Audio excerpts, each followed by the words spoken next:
start with the second part of this symposium. And now, Dr. Michael Orford, postdoctoral fellow at the Department of Agricultural Sciences of the Biotechnology and Food Sciences at the Cyprus University of Technology, will be giving a presentation on the development of genotyping methods for candidate genes. Lovely, thanks a lot for the introduction. Okay, so yeah, the title is slightly wrong as in the program, but essentially I will be talking about what's actually in the program. So what I'd like to do over the next sort of 20 minutes is just take you on a short journey on the kind of work that we've been doing over the last 3 years as part of the program, and share with you some of the data that we've managed to acquire, in particular in our searches for any genetic factors that may affect milk production traits, and in particular milk yield is the one that we've been concentrating on.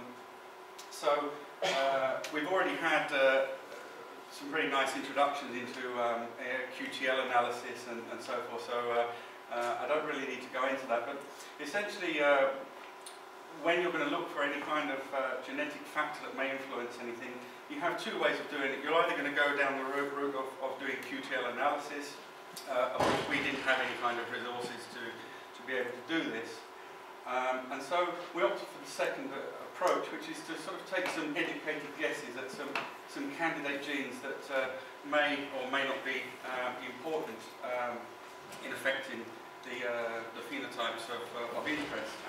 And so, in the very beginning, we created a list of potential candidate genes, and by looking through the literature, you have to try and learn lessons from what's been done in other species. In particular, the cow is always a good model, seeing as it's quite related to our sheep populations. So, the first thing we did is we had a look what sort of major genes have been identified in cattle. And as we've seen before, there are a number of QTLs that have been identified, of which the two major ones have been identified, one in the Central American region of chromosome 4, which harbours the gene DGAT1, and now we know exactly what the responsible mutation is, which we'll see in a minute. And the second is in the telomeric end of bovine chromosome 20, which holds the growth hormone receptor. So looking at the first one, DGAT1, it has quite a major effect, certainly in dairy cattle, and certainly it must be quite an important gene in terms of lactation, because if you knock it out in a transgenic mouse, they fail to lactate. So to cut a long story short, a lot of work has been done, and it's been pinpointed down to a lysine to alanine substitution in the coding region, position 232, and certainly this mutation in cattle could explain at least 50% of QTL in the cow. Certainly with the K allele giving higher fat yields, whereas the A allele higher milk yield. So we decided to have a look at this gene and see if the same polymorphism exists in sheep and goats. So we took a population from our DNA banks. We looked at 150 Chios sheep, 40 fat-tail sheep, and 2 species of goat. And we used a tetraprimer PCR assay, which is essentially it's a multiplex containing 4 sets of primers, 2 common outside and 2 allele-specific ones. This was already used in cow, but we had to further modify it to get it to work better in the sheep. And by doing so, you pick up a common band from the common outside primers here. You'll get a band for the K allele and a band for the A allele. And you can see quite clearly from here that in this example of 8 sheep samples that were analysed, they were all had a fixed K genotype, whereas in 2 samples of bovine samples that we used, this one was homozygous for the A, and this was a het. And of course we verified everything by sequencing. by analysing a large set of data, we found that in all the sheep and the goat samples from both species, we were unable to detect this polymorphism that's obviously significant in sheep. It just doesn't exist it exists in cow. It just doesn't exist in sheep. So it must have arisen sometime after the species diverged during evolution. And later on, this was confirmed by others that it just doesn't exist. So moving quickly on, we then had a look at the second gene, which was the growth hormone receptor, which was responsible for the second major cattle QTL. And again, this one has been pinpointed down to a phenylalanine to tyrosine substitution at position 279 in the mature polypeptide, where the F allele has a positive effect on milk, protein and fat content, and a negative effect on milk yield. So again, we looked at the same population of sheep, exactly as we used for the DGAT assay, and we genotyped them using allele-specific PCR, mainly because we attempted to get tetrachroma going and the multiplex just wouldn't work for us. So this again just shows that in this example of 4 sheep, they have a fixed T allele, whereas in the bovine sample that we're just showing here has a fixed A. And again, we checked it by sequencing that the assay was okay and validated. And again, once again, similarly to the DGAT study, we found that this important SNP that exists in bovine just does not exist in the sheep. So I won't really dwell too much on that. We finished it, we published it, and moved on. We then had a look at another gene that's potentially quite important. It's the beta-lactoglobulin gene, which is code to the protein, which is a major whey protein. In sheep, there are certainly 3 varieties. One of them is so low frequency, it's not really important to think about any further. But certainly the other 2 forms, the A and the B form, were in a reasonable frequency. Certainly other studies that have been done with the beta-lactoglobulin gene have been conflicting, but the general consensus of opinion is that the B variant is responsible for higher milk yields. So due to the conflicting results, we thought, well, we've got a good sample set, let's have a look and see if we can either accept or reject the findings of others. We also found that it was monomorphic. There was only one form in goat populations. And we genotyped this by an RFLP, so it's a matter of just generating the PCR product, digesting it with RSA1, and it either fragments in the A form into 3 bands, 1, 2 and 3 there, or if you have the B form, it fragments into 2, and obviously here in the heterozygous we have all 3, a mixture of the both. So because we're looking for a correlation here, we looked at a larger sample set this time. I'm not going to go too much on the correlations here because you're going to hear about this later from your ear, but just to mention that we did get reasonable distributions, and it was quite interesting that between 2 sheep breeds, we actually had quite a different distribution of the allelic frequencies. So I can move on from there. So really, that's what I was just saying. The sheep contain both forms. The goat is fixed, and we have differences between the species themselves. And I think you're going to hear a bit more about this later. Another gene that also has showed some kind of controversy in terms of data, whether it correlates or it doesn't with milk yield, is a particular genetic variant in the prolactin gene, and this is actually a form that it's a difference within intron 2 of the gene. And again, this gene was important not only because other people some had said it's important, some isn't. It is actually located in a region where there is a putative QTL for fat percentage and protein yield. So how did we do it? We started off by generating the, going back to the original protocol that was first published in 1997, which employs the use of generating a large PCR product. It's 2.5 kb, because no intronic sequence was actually known. So these authors, they designed primers in the flanking exons, and they amplified the whole thing and digested it with the restriction enzyme. Now, in our hands, we found it quite demanding in all of our DNA samples to get this large PCR product.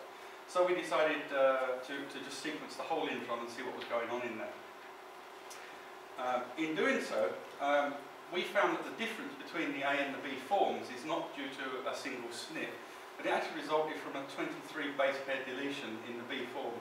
So the A form is actually slightly longer, and the B form has got these 23 base pairs deleted. Of course, this makes our life much easier now, because you can develop a much more easy genotyping method.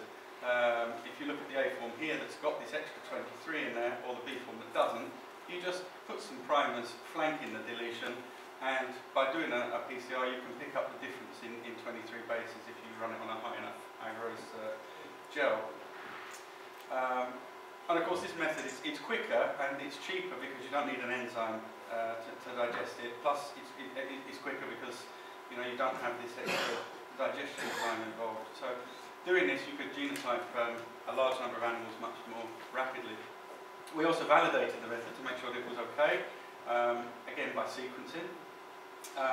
And then we went on and we genotyped the 356 animals that we had in our DNA bank. And just before I mention, I believe again you're going to hear about the some correlation studies with this in the next talk. But about this time that we were doing this, the first whole genome QTL identification was published from a group in Spain. And this really revolutionised the way that we could work, because now we can see, there is this QTL that's suggestive for something that we were looking at. And interestingly, the region in the cow, which was being flanked by these microsatellite markers, contains the enzyme ACAA2 that you heard of previously, and certainly in the sheep, this enzyme also exists in the same region. So the problem is that we had at this time is that there's very, very limited genomic sequence available for the sheep. Very small coverage, and the only thing that we had really available was a whole bunch of raw reads that were available on the ISGC website. So we had to embark on quite a substantial bioinformatics exercise, whereby we were taking individual bovine sequences and blasting them against the raw reads, and then building up contigs until finally we'd made a mosaic of the ovine gene, which contained essentially about 95% ovine sequences and the little gaps filled in by bovine sequences. But having done that, it did give us the power to actually design primers to amplify all 10 exons of the ACAA2 gene. And we optimized them all, and then used 20 animals randomly selected from our population, made PCR products of all 10 exons, and sequenced everything. Lined them all up, and had a look to see if any SNPs were available, were present. Certainly also, I should mention that for anyone sceptical, all of the sequences that we obtained from our ovine, we reblasted against relined them up against the cow sequences and showed that they truly were from the ACAA2 gene, and it didn't pick anything else up. The results that we found were, in the beginning, disappointing, because everything was monomorphic. until we got to the very last one we looked at, and then in exon 2 we found a single SNP, not actually in the coding region itself, but in actually the 3' untranslated region. And certainly because it's in the 3' UTR, it looked interesting because it could be involved in regulation of the gene or stability of the RNA and so forth. So that's just to show you the portion of the 3' UTR that we found. You can see clearly the heterozygous there, the homozygous CC and the homo CC and the homo TT here, and it's a very clean sequence, so not disputable. We also then had a look, does this C or a T form exist in other species? And well, that's not the cleanest of alignment. You can actually see when you find the position of the SNP that we found, we could only find a C in the sheep and no other species at that position. Neither could we find it when we looked at our own bovine DNA samples. But we did also find it in Cyprus fat-tail sheep, so it's not just specific to Chios breed. In addition, on NCBI there is some limited EST sequences, and so we downloaded a whole bunch of those and lined them up, and you can clearly see that somebody else has actually also seen it, but didn't actually do anything with it. So we found this SNP. The next thing to do was to see the population and see if it had any kind of effect on our milk yield.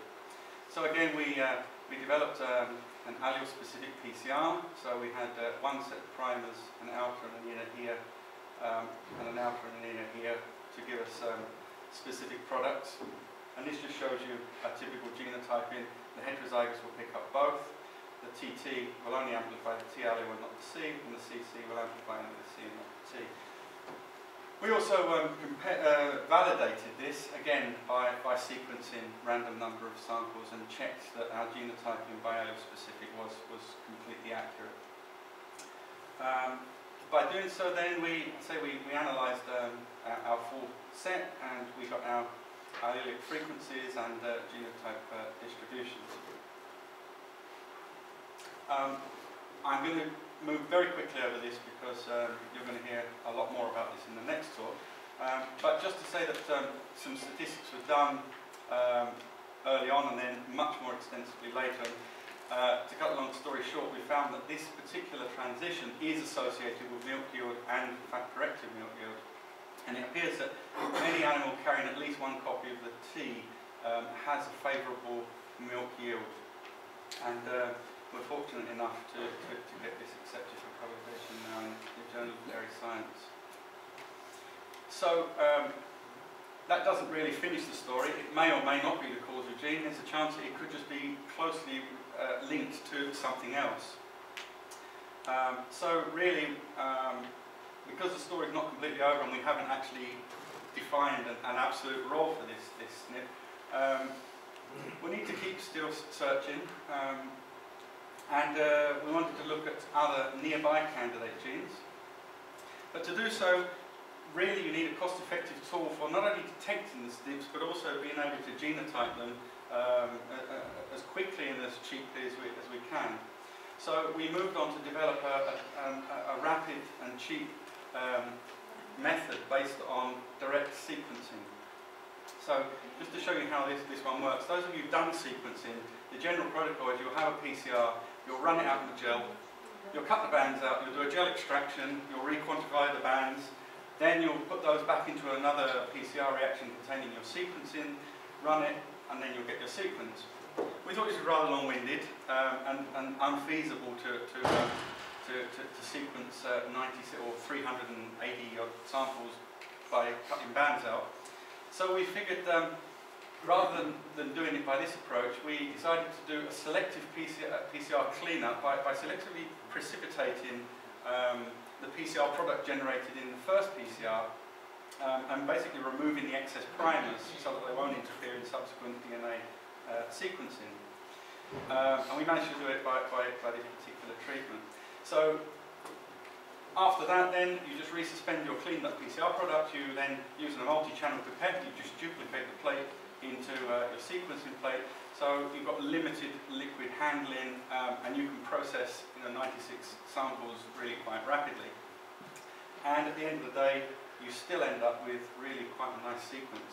So we've got rid of all of this, which not only is much faster, it's also considerably cheaper because you don't have the cost of the agar-Is, you don't have the cost of expensive gel extraction kits. We validated it again by going back and using our new method to check on some samples that were genotyped for the ACAA2 study, and we found that it was absolutely accurate in every way. We had a very good signal-noise to ratio. You could easily pick up the heterozygotes in your samples.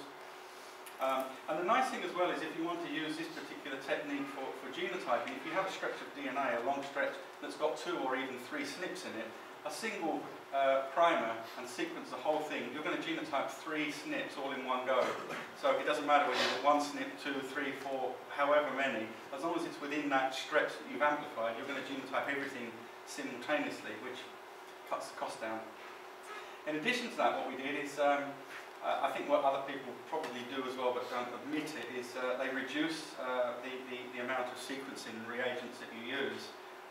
And in doing so, we actually managed to get the cost of our sequencing down to less than €0.50 per read, which is really quite good when you want to analyse a large number of samples.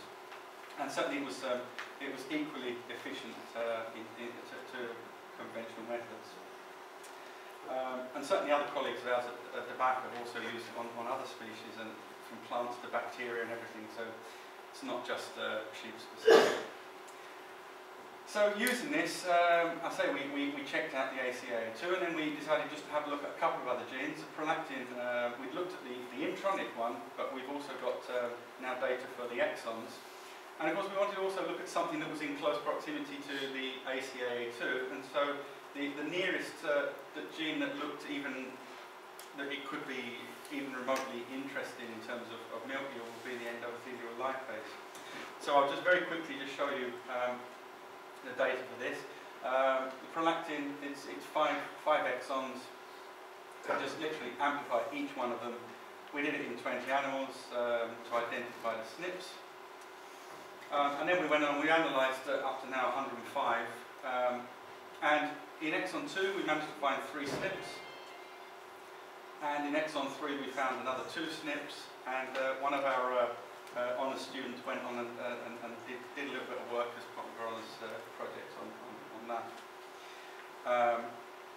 And then lastly, again we used this same rapid sequencing technique to have a look at the endothelial lipase gene.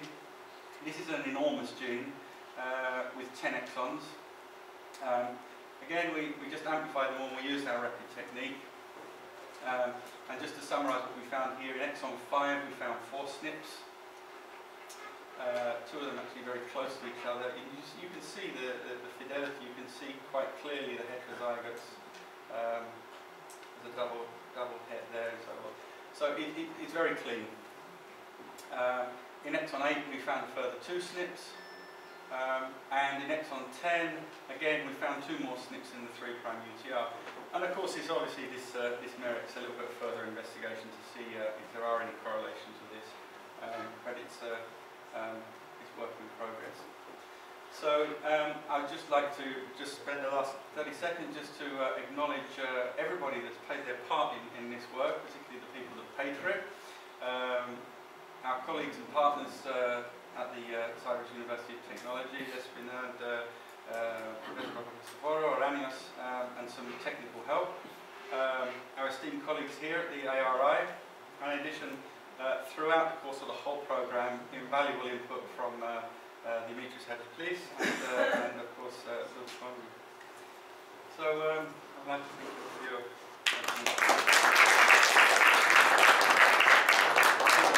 time today.